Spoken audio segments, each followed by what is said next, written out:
안녕하세요. 브레스바 박진석입니다. 일주일 전에 베트남과 호주에서 외국분들이 수술을 위해 입국해서 수술을 받고 돌아가셨습니다.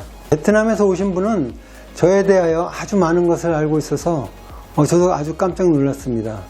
오래전부터 저를 관찰하고 저에게 수술 받겠노라 마음을 먹고 이메일로 상담하고 드디어 한국에 들어와 수술하고 돌아갔습니다.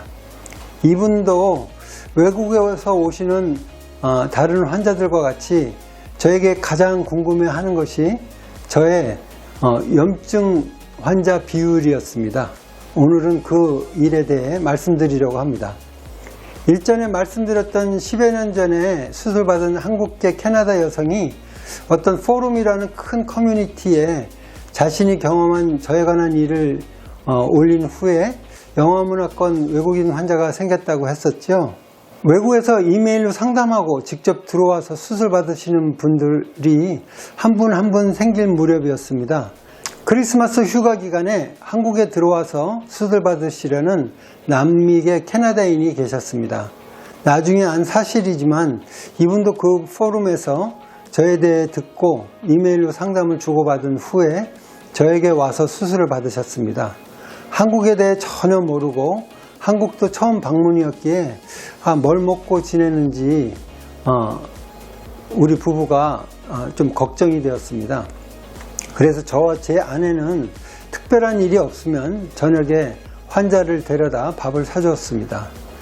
당시 외국서 가슴 수술만을 위해 한국에 혼자 온 이분은 저와 제 아내에게는 우리의 도움이 필요한 외국 손님이었고 저희 부부는 한국에 머무는 일주일 동안 잘 살펴드려야 되겠다는 생각을 했습니다. 수술 후 경과도 좋고 환자도 만족해하고 출국하기 전 마지막 점검을 하려고 할 때 환자는 가슴 밑이 좀 아리다고 하였습니다. 초음파를 보니 뭔가가 보형물 주변에 있었고 주사기로 체액을 제거했을 때 하늘이 무너지는 느낌이었습니다. 조직 파괴력이 아주 강한 그런 세균에 의한 염증이 확인되었습니다.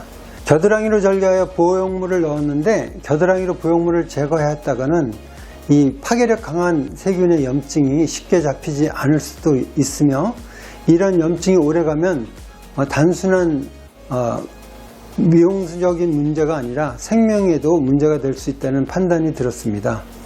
환자를 설득하여 밑선 절개로 보형물을 제거하고 이 중력에 의해 배농이 되도록 하였습니다. 돌아가는 비행기표를 취소하고 호텔에 계속 투숙하며 아침에 모시고 병원에 와서 하루 2번 세척하고 병원에 있다가 저녁 식사를 하고 다시 호텔로 모셔다 드리는 일과가 시작되었습니다.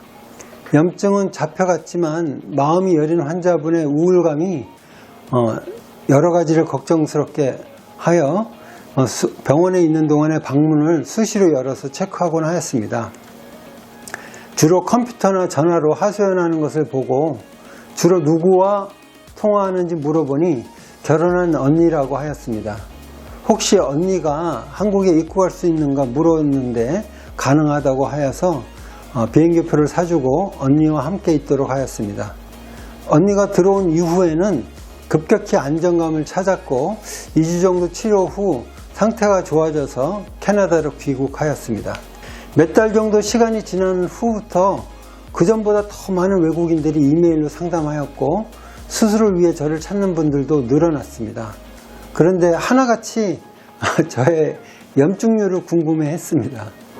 저는 그중 한 외국인에게 나의 염증률이 궁금해할 정도로 미덥지가 않은데 왜 먼 한국까지 와서 굳이 나에게 수술을 받으려고 하는가 물었습니다.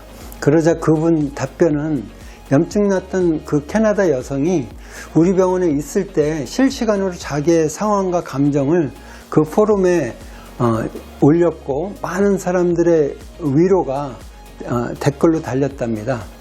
그 중에 한 댓글이 자기도 박진석에게 수술 받을 계획을 세우고 있었는데 귀한 경험을 나눠줘서 마음을 접을 수 있었다며 감사하는 댓글을 올렸다고 했는데 그 밑에 그 환자가 쓴 답글은 가슴 성형을 하고 염증이 생겨서 보형물을 빼고 죽고 싶은 심정이지만 다시 만약에 수술을 해야 한다면 자기는 박진석에게 수술을 받을 거라고 답을 썼다고 합니다. 그 말을 들으며 참 귀한 분이라 생각이 들었고 어려움을 겪게 된 상황이 더욱 안타깝게 여겨졌습니다. 20년 넘게 진료하면서 염증으로 보형물을 제거한 사람은 딱 2명이었는데 그 중에 한 분이 이분이었네요. 지금은 염증률을 묻는 외국 환자가 있으면 10년 전에 올린 그분의 글을 아직도 찾아서 읽는 분이 있구나 하는 생각이 든답니다. 오늘은 저의 아픈 과거를 한번 나눠봤습니다. 감사합니다.